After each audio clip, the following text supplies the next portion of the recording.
We know OLED gaming monitors are really expensive, so today we're going to take a look at 3 budget OLED monitors. And we're talking budget, $550 or less for any of these OLED monitors. These are the top 3 options you can buy on Amazon today. Are they actually worth picking up though, or should you just save your money and get a better one? We'll talk about that after a word from today's sponsor. Guys, I need to confess something here. I just turned 27 and I still have no clue how to budget or finance. My wife is talking about future expenses in retirement while I'm over here worrying about the RTX 5080 I just bought. The good news is today's video sponsor Rocket Money is here to help. Rocket Money is a personal finance app that allows you to manage subscriptions, lower bills, make a custom budget, and grow your savings all in one place. I've been using this app for a few weeks now, and I gotta say, it's helped me tighten up my finances a lot. With Rocket Money, you can create customized budgets within seconds. The app shows you where your money is going at all times and identifies top spending categories with insights on how you can stay within your budget better. When you pair this with the fact that Rocket Money also automatically analyzes your accounts to determine the optimal time to save, it makes it so much easier to build up a savings account without the extra stress. Rocket Money also automatically makes a list of all your subscriptions, so you can keep track of them in one place. The craziest part to me though is that you can cancel the ones you don't want anymore with just a few taps. Rocket Money may even be able to get you a refund for some of the lost money. To save more and spend less, join the over 5 million members using Rocket Money today. All you have to do is scan the QR code or click the link in the description down below to get started for free. Big thanks again to Rocket Money for sponsoring today's video. Now, let's get back to it. So this is a good time to mention that yes, we know OLED monitors are expensive, and when we say budget, we're really meaning that OLED monitors in general, compared to what they were priced even just a year ago, have come down in price a lot. Meaning like this monitor right here, this Cooler Master one, we paid $399 for. Just about 2 or 3 years ago, that was like a normal 1440p, like high refresh rate monitor. You'd be spending that much money for it, but now OLEDs are getting into that more affordable territory. If you are looking for an OLED, these are options that are more budget friendly. So again, don't go too crazy on us. It's like a C8 Corvette, you know, it's a budget supercar. It's still 90 grand. Still 90 grand. So a quick rundown of what we know about OLED monitors, as a few people here at the office use them. It stands for Organic Light Emitting Diodes. So you basically have a bunch of individual LEDs that have the ability to turn on and off, which is something you don't get with a typical LCD display, liquid crystal display. You're gonna always have some backlighting on because that's the only way it can display the colors that you see on your screen. So when you're looking at scenarios that, let's say, are like black screens, you're not gonna get an actual black image. It's going to almost be like a dark gray typically. So OLED is able to fix that by being able to completely turn off the LEDs, and also you get some crazy good response times, crazy high refresh rates, and on top of that, some really awesome colors. And all the ones we have right here are 1440p OLEDs because we really think that's the best bang for buck option. And we have one ranging from $399 all the way up to $550, and one that's in between around the $500 to $450 mark, depending on pricing and availability, which you can check using the links down below. And in this video, we're gonna start with the cheapest option, this Cooler Master monitor, and work our way up to the most expensive, the Pixio, and see if we can notice a difference between the three and if we can figure out which one is the best for the price. First up, we have the Cooler Master Tempest GZ2711, which is a 27-inch OLED gaming monitor that is 240 Hz, comes with a 0.03 millisecond response time, 98.5% DCI P3 color gamut support,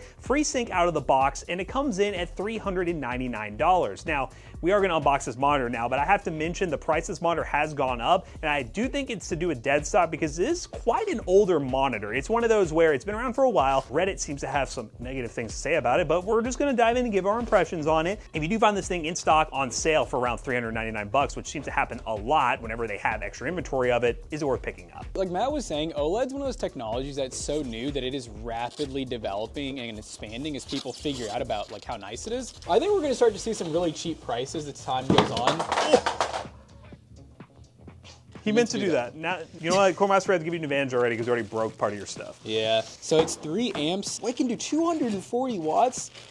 That seems OLED, overkill.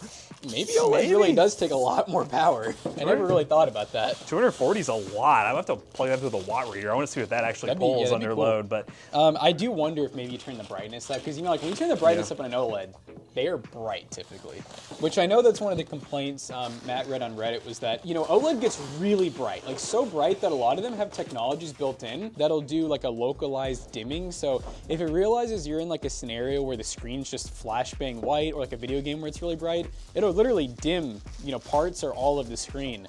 in order to compensate and not burn your retinas or the screen. And some people have been saying with this monitor being an early panel, they are overly aggressive with that, meaning it could be a lot dimmer and there's really nothing you can do about it compared to other OLED displays. But I like the comment I saw on Reddit where someone said, OLEDs like this, cheap OLEDs are just like pizza. Even if it's cheap, it's still good pizza. So it's one of those things where it's still an OLED, so realistically, it's still gonna look great. I mean, look at the freaking, Jonah, look at the side profile. It's got thin. For this thing being an older OLED, it looks amazing. We've got a metal stand. No, the base is also a metal of sorts, like aluminum or something. The stand's aluminum, fully adjustable up and down. That's versatile stand, honestly. That's a really nice stand. I know one of the bragging rights Cooler Master has, which is kind of like their logo right here, is you could just put stuff in this stand if you wanted to. Just have more room on your desk, like I guess. Food. For like food, you can put your snacks right there. There's a lot of ports in this thing.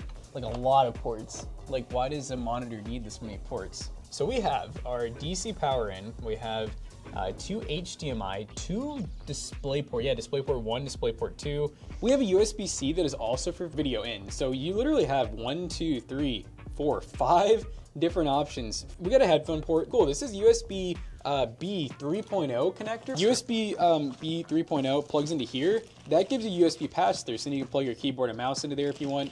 So you can basically have a pretty clean setup with this monitor. So far, like I don't trust Reddit a lot of times because some people are just elitist on there, so we got to judge it. Yeah, so we'll get it plugged up, and this will be the first one. Obviously, we'll see how it progresses if the panel quality changes at all. But the idea we're going to do is we're going to play Overwatch because Overwatch is the game, Overwatch 2 to be specific. It's a game that we were using to test other monitors and monitor roundups. Just a way for us to run around the lobby, and then eventually we might be able to get a setup where we can have like 2 at the same time and try to see what we think about them side by side. But initially, getting this one set up, we'll get into Overwatch, and we also have Ghost of Tsushima for later testing because that game has a lot of vibrant colors to where you can see a lot of the different benefits of having an OLED display and see if any of these stand out from the rest. Let's get it hooked up and see what it looks like. All right, guys, we have the Cooler Master monitor set up in Overwatch, and we'll go over the on-screen display and the things you can do with it, but Jackson's been messing around with it so far, and initial impressions? I don't use an OLED at home. I'm using some like cheaper KTC 180Hz monitors, so to me, this looks really good. I don't think it's too dim so far. I have not noticed any like dimming. Like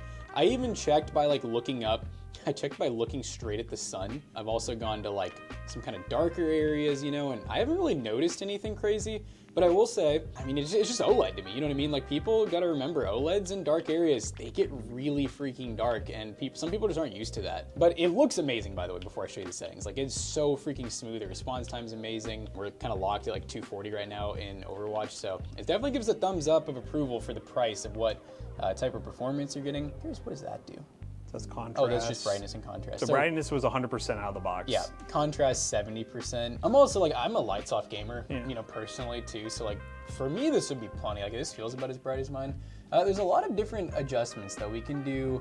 Like gaming assist, FreeSync, let's see, we got language, on-screen display, stuff like that. Picture in picture. Picture in picture, which that's a cool setting that we played with last time. So we can change stuff like we got, let's see, native, warm. Cool's kind of nice, honestly, but yeah, native's good too. Yeah. Okay, then we have HDR, which is set to auto right now. And then we have like our presets, which I have not tried any of these. I don't even know if I can tell a difference. Yeah, those might not. Are all these the same? Are they all the same? Mono. There we go. This is it now. Check that out. There it is. I mean, it has plenty of settings, but it is interesting. I feel like a lot of the OLEDs we've gotten have been at like 70%, and we can bump up to like 100, and that's like burn your retinas. This one's pretty much maxed out without blowing out the color. And then I know I told Matt a second ago, we hooked up the watt meter. We're using 117 watts, which is crazy to me for a monitor. Now, to be fair, I've not done a lot of monitor wattage tests. I've never felt the need to, but I think 117 is a lot for a monitor. Maybe all OLEDs use a lot of power though. But yeah, this is the good baseline to start with. It's looking pretty solid so far. Okay guys, we're gonna run a quick test of Ghost of Tsushima after Overwatch for each of the monitors. This is a game that has a lot of vibrant colors, and I will say, running around this part of the map, it's looking pretty good. I mean, we're maintaining 100 plus FPS. Obviously you have a 240 hertz display. Most of these AAA titles, you're not going to hit that mark, but if you do have the ability to fully see all those frames. But the colors are looking pretty good. This area right here, I'll be curious to see what it looks like on another monitor. The brightness looks pretty solid, but I'm seeing like, is this the game or is that the shifting of is it adjusting? I feel like that's the game, but we'll know if we test another monitor, I guess. Interesting. It feels a little bit different from what I'm used to, but it looks good. It has the color pop of an OLED. You see the dark areas that look really good. The shadows really pop.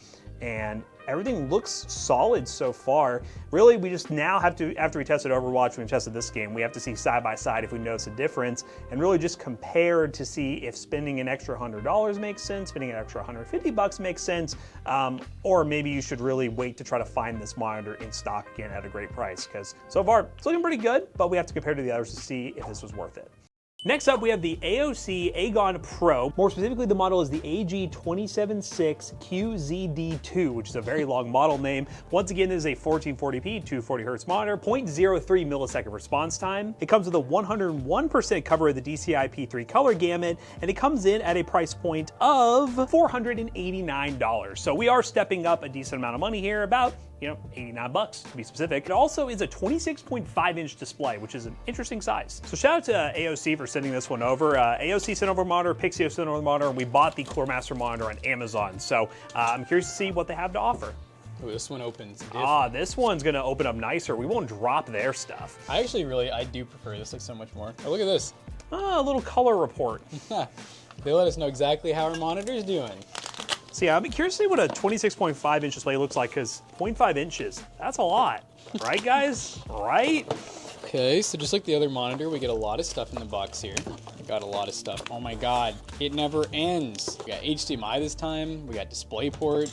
We have another USB pass-through. Let's see what this brick uses. 135 watts versus 240 on the last one. I'd be curious if that Coolermaster ever got over 120, or they just found a cheaper supplier for a 240 brick. Maybe. That's the only thing I can think of. But yeah, that's a lot smaller and won't take up as much room in your cable management tray on your desk. I think this is the VESA for the back of it. It's one of the VESA. Oh, it's probably like an adapter. I was gonna say, because the stand looks like this. Maybe it's so, I don't know. Yeah, it is for the stand. Look at that. Oh, nice. So just yeah, click I in, think or I think it literally uses VESA screws. Like it's screws. Interesting. Oh, okay. I haven't seen a non-toolless display in a while, so. Oh, maybe it is. I don't know yet. Glossy. Ooh. Well, it has a cover. It has a cover on. I was gonna say I didn't think we had a glossy monitor in here, but we might.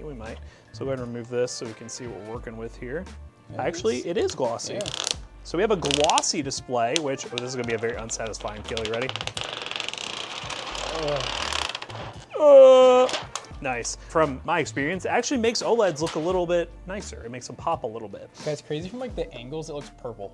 It does look purple, doesn't it? What does this say? Warranty included, 4-year warranty, respawned. Your monitor can be respawned, ladies and gentlemen.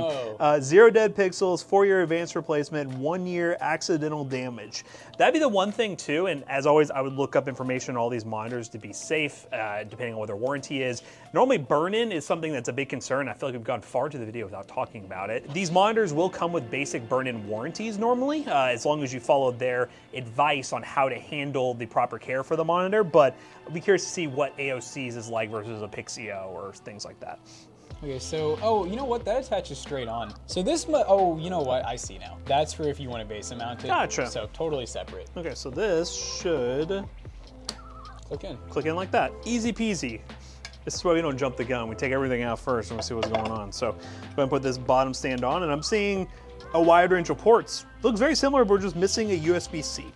So, you know, if you care about the USB-C, I'm getting rid of this one. The Coolermaster one might be better for you. But we're gonna put the stand on. We'll see how this one stands versus the Coolermaster. Like it's strange. I don't know how I feel about the stand. Does it look better from your point of view? From my point of view, it looks a very crooked shape. This feels like they're trying to be gamer with like angular design and like make it like a rock. Maybe, I don't know. Let's go over all the ports, shall we? Can I actually rotate it this way? Yeah, okay. Okay. We got our DC power in, we have 2 HDMI in, 2 DisplayPort in, we got our USB B 3.0, and then we have 2 different USB 2.0, well, USB 3.1 probably, and then maybe a fast charging port? I'm assuming, and based on my research, this monitor can have firmware updates with an app that you can install on your desktop, and I believe this is probably the port that they want you to plug into if you are going to update the firmware to this monitor, because there has been known to have some few issues with some shading where there's a little bit of flicker in darker locations. We'll see if we notice that on camera, and some people have done firmware updates to fix it, but I'm going to assume, because this is a newer monitor, and some of the posts I've seen were from a year ago, that but that is not the case with some of these anymore. And now that they've shipped from the factory, they have the new up-to-date version, but we'll see when we get to testing. And then we also just have another headphone pass-through. Beautiful. Let's get her hooked up and see what she looks like and go through our game suite and see if this one is brighter, dimmer, looks the same, or if we have anything else to talk about with it.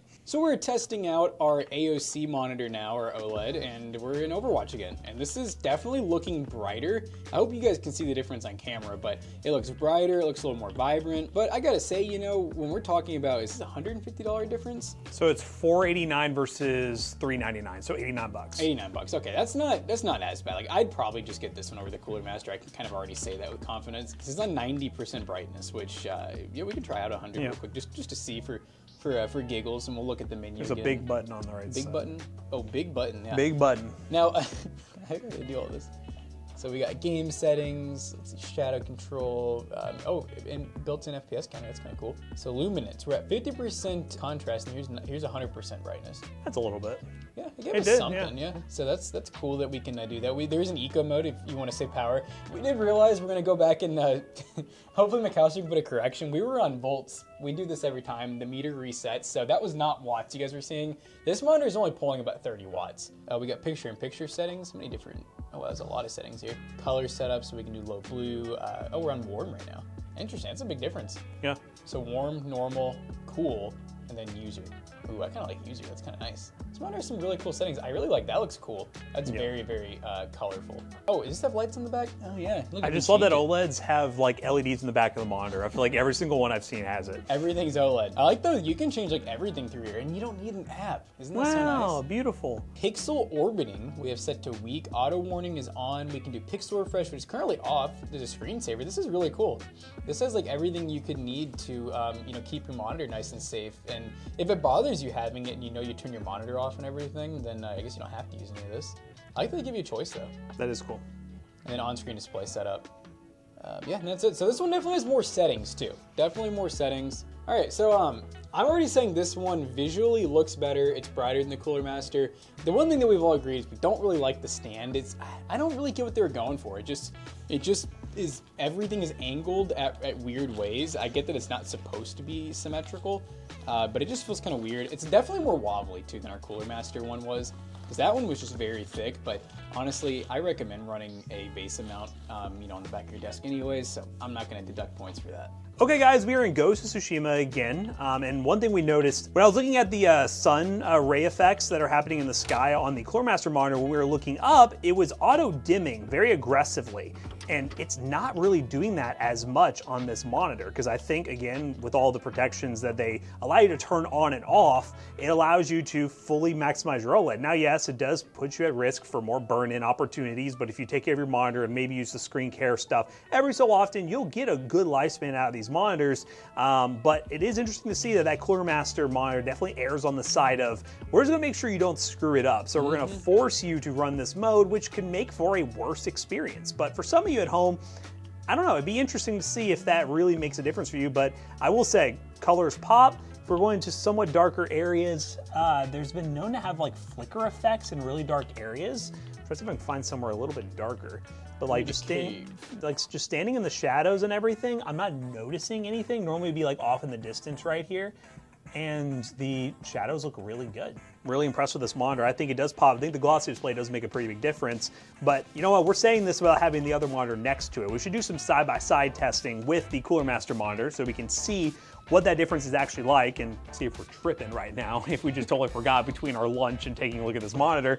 And then from there, we'll move on to the next monitor to see if the highest end Pixio option can compare to this AOC option. Okay guys, we have Ghost of Tsushima side by side now. We have the Cooler Master monitor and the AOC monitor. And first impressions with this scene, I don't want to move it right now because it's actually a good representation. You can just see how much darker this display is versus the main AOC display. We noticed it mainly up top with our overlay. You can tell it's really dark up in the corners versus how vibrant it is in the top left corner of the AOC. And I'll move around a little bit here the best I can, see if I can stay out of the way. But I noticed when we got back in the light, it like isn't that much different. Yeah, so when you have a direct light source, it's still the same thing. We're up here in the corner, it's darker for whatever reason. I don't know if it's just how the dimming works. but all the other scenes seem to light up pretty nice. I will say these trees look a little bit brighter than over here in like the dark areas over here. So I definitely think the AOC looks better. $80 better? Potentially. I know the AOC is one that's gone on sale a lot, especially during Black Friday last year. For about $350, it would sell out like almost instantly. So at that price point, that's a really solid deal. You know, this time of year it might be a little expensive, and if you are just getting your first OLED, this isn't too bad, but this is much more like I remember my OLED that I use at home, but we need to test Overwatch side by side to see if there's a difference there, and get a final result, and then we'll move on to the Pixio monitor, see how it compares. Okay, so we're in Overwatch now, side by side. Once again, Cooler Master, cheapest, and then AOC kind of middle of the road in terms of pricing. And I will say, in a game like Overwatch, where it's just a bright, cartoony game, I can tell this one's brighter, but it's crazy because when we first tried these, I'm like, oh, this is kind of dark comparison, but you know, when they're side by side, it's not that crazy. This one still does have that 10% difference available though, which is nice. Like if I want this to be even brighter, it could be. We did notice that this one, as I said, does not pull 120 watts. With the Cooler Master, we're looking at about like 30 to 35 watts in both games, while with the AOC, we were looking at more like 25 to 30. So it is cool that this one is slightly brighter and it's using ever so slightly less wattage. It makes me wonder why Cooler Master gave you a 240 watt brick. I don't know. It must be like what Matt was saying, where it's like they probably just had them, and producing a cheaper brick probably didn't save much money. The USB-C charging for a laptop. Oh, yeah, 100 watt charging. I take it back. It's 100 watt charging on the USB-C for a laptop. That's when you need a 240 watt brick. Honestly, I guess that's a cool feature for the price then, that you have that wattage available. I mean, I'm not going to complain, but I guess at this point, I mean, we're kind of saying go with the AOC, but we're also saying that if it's maybe more than an $80 difference, maybe not worth picking the AOC over the Cooler Master, but I'm curious to see what our Pixio is going to look like.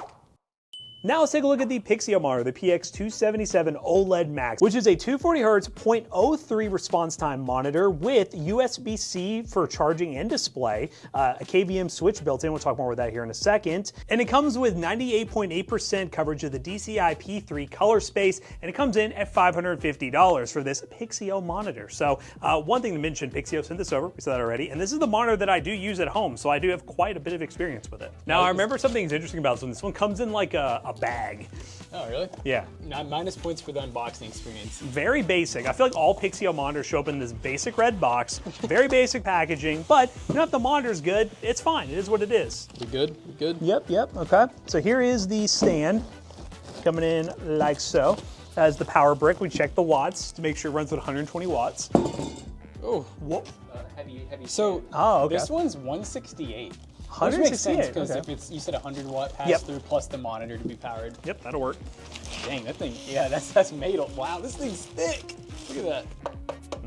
And I will say, they must have changed the packaging. Before, I'll just show the YouTube short that I did when I unboxed it. It was in like a sealed package. It was really weird. And I thought all OLED showed up like that, but I guess not, because it's using literally a normal bag. Yeah, we get it, you're a YouTuber. We get it. Get special samples. Look at this, dude, it's metal. This is metal, this is plastic. All right, so we're going to take this monitor out. One thing that was cool, and I mentioned in the key specs, is this comes with a KVM switch. So what you can do with the USB pass-through is you can plug up your keyboard and mouse. You can, let's say, plug up a handheld using the USB Type-C, and you can switch between keyboard input on the handheld and your PC. So you can actually control it with just one keyboard and mouse, which is pretty cool. Dude, the back of that one is thick. This one's thick. It's got a big back. It's got that big back. So we're going to put the stand on, and then we'll go over all the ports here and see how this compares. But this looks very similar to the Cooler Master one. I gotta say, the stand in this one just makes me comfortable. It's square. It's a shape that I'm used to. Okay, so this one has a little bit of wobble to it, just like the other one, but it does have, this one looks like side to side. I don't know if the other one's had that. We got up, down, okay, and then we also have the tilt, which we're gonna have to do the same. One of these. For the ports, starting from the bottom this time, we got our power in, we got two USB 3s for pass-through, we got our USB B 3.0 for pass-through, we got display port in, we got two HDMI in, and then we have another headphone jack. It's crazy how, like, OLEDs are just going crazy on the ports. It just wants you to load up everything on it, I guess, if it's going to be your one go-to monitor. But yeah, let's go and get this one plugged up. I know this one also has RGB. I feel like all OLED monitors seem to have RGB on the back. Ooh, the peel. This one's nice. This one's really nice. Wow. 10 out of 10. The peel's amazing. But this one isn't glossy. So this one's more of a traditional matte display. So we'll see how that compares next to a glossy one. I'll be curious to see. We'll get everything hooked up, and from there, we'll be able to see how this monitor, what is going on over there. we'll get this monitor hooked up and then we'll dive into some testing. So we're doing our last monitor now, the Pixio, which is our most expensive monitor. We got our lights off again, and I'm trying to think of a placebo effect here, but I feel like this one's the brightest and like, I almost want to say the most vibrant. Like the colors look good. I feel like on the first monitor, now I'm thinking about it, I feel like the colors are almost like too warm. You know, this one just feels like a little bit brighter. It has almost a little bit higher contrast where the colors aren't quite as dramatic, but it looks really good. It's very smooth. I mean, they've all been the same refresh rate and same response time, and I don't think any of us have noticed like any of them lacking in that department. And this is stock, so based on the settings, I think there is more room to work with probably. You're at 70% brightness right now. Oh man, that's great. Dude, that thing's far back. Yeah. Nice. That definitely got brighter. How many watts are we pulling? We are currently pulling 120 volts. 41 watts, 42 watts. So when we put the brightness up on this thing, it pulls some wattage. It's crazy. So we'll go back down to 70, which that's really cool that we have that much adjustment room. So we got brightness, we got contrast, black equalizer, we got presets, aspect ratio, we can change sharpness. Okay, so a good amount of display. We got a lot of color temperatures and whatnot. I think right now we have one normal. We can do gamma, hue, saturation, color gamut. Gaming setup. We got FreeSync, game assist, low input lag. Oh, dude, we can add the crosshair. Crosshair. That's one I don't think I pointed out, but you can add a crosshair with just a click of a button on the AOC one. Oh yeah, you guys can barely see it because it's like just a little green dot. But yeah, man, imagine a game where you don't have a crosshair. This is hacking. I don't know what. Because I'm trying to think. I guess if you're like hopping in a game, having crosshair could be useful. And then we have advanced settings. We got HDR once again, auto, KVM, which I know Matt was talking about that. So this is the one where, so basically this monitor can act as like a KVM pass-through. Yep, kinda. so it'll swap between devices, so whichever one you want. Oh, and then this is where, so if I do execute now, how long do I have to wait? It is 5 minutes. So it's a 5-minute screen care where it'll basically turn off. So you leave it on by default, it does it every 4 hours. Or if you want to just get in the habit of doing it, you go in to do it. But I think Pixio offers a 2-year burn-in policy. So if you do keep it on, I think they'll honor the warranty if something happens. But if you turn it off, I don't really know. So in theory, we have screensavers for if it's completely still, if there's nothing happening. I noticed this too, screen deep care. Is that also like a 5? That might be a longer one, yeah. 4 hours. Yes. So that's interesting. We got input display, or sorry, input to change the inputs. Input to change. And we have system setup. Oh, we got RGB light we can change again. Now this one you can't change the color, can you? Nope, it's just breathing on or off. So it's very basic, so compared to the other ones. Yeah, I feel like that feels like one slight, like, you know, I wish you could do a certain color if you wanted to. Like at home, I run like all orange lights, so it'd be kind of cool. And that's it. So it has a lot of settings, pretty basic to use menu. So let's try out Ghost of Tsushima now. All right, guys, Ghost of Tsushima. We are currently running on the Pixio monitor. This feels right at home. I just beat this game on this monitor, so yay. Normally I crank the brightness all the way up for me because, you know, I just like burning my retinas and it just adds to the experience. Oh God, why'd I hit tab? I don't think this looks like dramatically different versus the AOC. We'll have to do the side by side to really tell. I'm not seeing the weirdness that I was noticing with the Cooler Master. I will say it looks a little bit darker up here. Maybe the built-in auto dimming that is in the monitor. I mean, it is doing a little bit of screen care to ensure that things don't just totally die and burn in. Makes it a little bit dimmer, but it's an experience that looks really good and nothing is like standing out as being bad. So what we're gonna go ahead and do is throw the AOC monitor on here, and really we're just deciding, is the AOC or Pixio worth it? Is the extra money you spend for the Pixio worth it? Because you are gonna be spending around, I think it's like $70 to get this monitor. So I don't know. I mean, that's gonna be tough to really say, but let's go ahead and put the AOC monitor and compare. All right, guys, so we have the AOC and the Pixio monitor, and on first look, I feel like the Pixio is still a little bit brighter. I think the Pixio is... I'm really looking at this. Look at the gold on the little satchel here. I think it adds a little more brightness.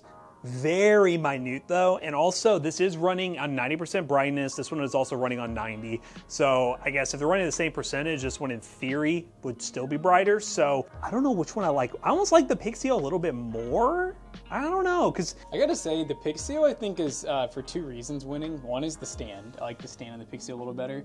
And then 2 is, you know, Joanna pointed out, we got our plastic bezel here, which, you know, most monitors have. The rest of it looks really good. The Pixio, though, is really cool because it's 0 bezel around the whole thing. So you still get the black bars, but it just looks so clean. Like there's nothing to it. And once you mount that thing with a monitor arm, it's game over. So yeah, really, it just comes down to, look at Overwatch, but really it's just the price difference. Obviously, you would hope this one was better because it's more expensive, but is it worth the extra price?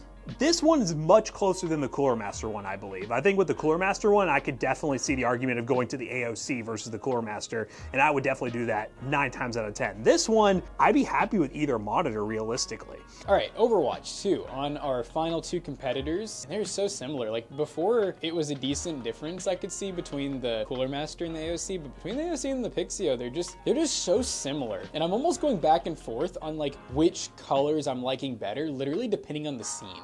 And I think that's kind of like the overall consensus with OLED is that they probably all look really good. They just all represent colors and brightnesses a good amount different from each other because, you know, if it's a different panel manufacturer, you're just gonna naturally get some different looking qualities. What's the price difference? $550, $480. See, the price difference is it's a price difference, but I mean, we're talking about in the $500 range. So if you're willing to spend $480 on a monitor, you'll probably spend $550 on a monitor. But is that 80 something bucks actually worth it for you? Let me see one more thing. I want to know, is the base amount direct on? Yeah, okay, base amount is direct on the Pixio. You don't need because the back of this monitor is just so weird that you have to have that adapter. The stand's kind of weird on the AOC. And you have the bezel. So if I was gonna buy one right now, I think I would go for the Pixio, but it's not like night and day. Now, if one of these is on sale over the other, that'd probably also help me, you know, make my decision. So yeah, guys, you're gonna see availability of all these monitors, links down below. There'll be affiliate links that will help us out. You guys can let us know down below as well during the end of this video what you think of each monitor and which one you pick up. But this is an interesting video to show you guys, while yes, these are still expensive monitors, it's cool to see the price where these were normally in the $1,000 range just a few years ago, have now gotten to $550 and even as cheap as $399, and they're all really good monitors to upgrade your setup. Let's go and wrap this video up real quick. So we just got done testing out 3 OLED gaming monitors, and it's pretty crazy to see how far they have come in both price and also just the fact that the screens look amazing on all of them, even at the low price point of $399, which I know you guys at home are probably like, low price point? Well, listen, for OLED, that is really cheap, and I think they all looked really good. I do think, though, that the AOC and the Pixio have a slight competitive edge, which makes sense for the price difference. And honestly, now, if you were somebody with a mid-range to somewhat higher-end PC and you're thinking, maybe I want to upgrade my GPU, don't do it this generation. It's really not a major upgrade. I've always tell people if you have like a 4070 or 4070 Super or greater level GPU, honestly, maybe look into upgrading your monitor is a really good way to change up your gaming experience if you have the itch to upgrade. And if you guys haven't explored OLED monitors before, I definitely think you should consider it. Check those links down below. Once again, they are affiliate links. They will help us out. Which monitor are you picking up if you're looking for an OLED display? And if you have one already, which one are you using? But as always, we hope you guys enjoyed today's video. If you did, make sure you check out our other 2 YouTube channels and also our twitch.tv/ToastyBros. Do not forget to like, comment, and subscribe. And we'll see you guys on the next one. Bye-bye. So these monitors right here will be for sale actually at PCBros.tech. You can come in person, or if you want to buy a PC online, you can do that too. PCBros.tech, you can buy a gaming PC, a gaming laptop, or a monitor in person with a bunch of other fun stuff. Say hi to Jake if you come in, by the way. Use code ToastyBros on checkout. You'll save 3% on your next purchase. See you guys later. Goodbye.